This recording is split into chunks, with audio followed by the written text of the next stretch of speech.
Syrian media say a U.S.-led coalition has launched a new deadly airstrike on eastern Syria. The attack has reportedly targeted Hajin village in the province of Dayr. 5 civilians have been killed in this raid. Dozens of people have also lost their lives in Dayr in recent weeks due to U.S.-led bombardments. Since 2014, the United States and its allies have been carrying out regular airstrikes in Syria without United Nations authorization or Damascus consent. Many of the civilians have been confirmed dead in the raids.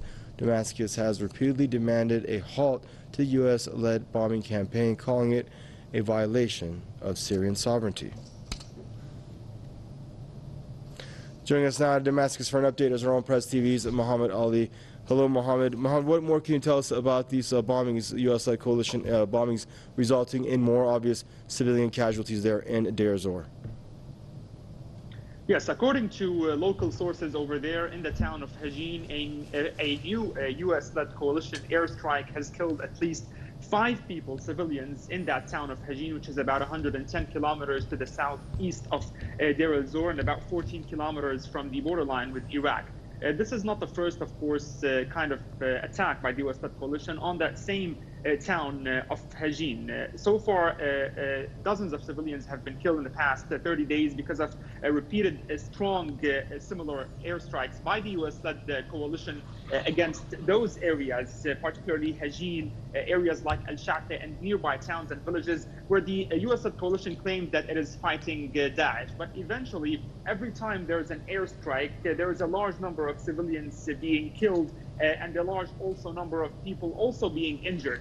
The attacks also always causes the displacement of more and more civilians. People are running away from their houses, fearing that the next airstrike by the U.S.-led coalition will be perhaps targeting their house or apartment. So the airstrikes are causing the killings of civilians, the destruction of apartments, and also displacement of many people. The Syrian government did not respond or comment yet on this particular airstrike, but during the past 30 days, the Syrian Foreign Ministry has sent a lot of letters to the United Nations Security Council and Secretary General calling on the international body to carry out efforts in order to stop and halt such airstrikes, saying that they undermine Syria's sovereignty. They are illegal without any UN mandate or the consent, of course, of the Syrian government. Thank you for that update. Our own Press TV's Muhammad Ali there, everyone, joining us out of Damascus.